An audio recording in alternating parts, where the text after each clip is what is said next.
You know, if there's one thing that you can put on a car or truck that just screams hot rod, it's louvers. The problem is you can't just send a hood or body panel off anymore and have somebody stamp louvers in it. So what do?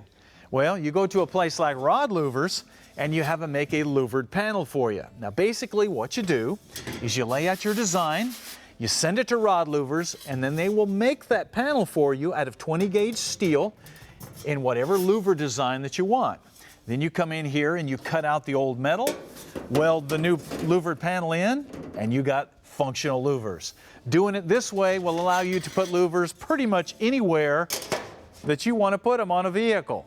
And now as you can see, we're using the 3-inch hot rod louvers here, but you can also get larger louvers. They'll angle them for you. They'll put them in aluminum. Heck, they even have bolt-in style louver panels for Jeeps and things like that. So if you want to put louvers on a vehicle or a trailer or a refrigerator or anything, Rod Louvers can help you make it happen.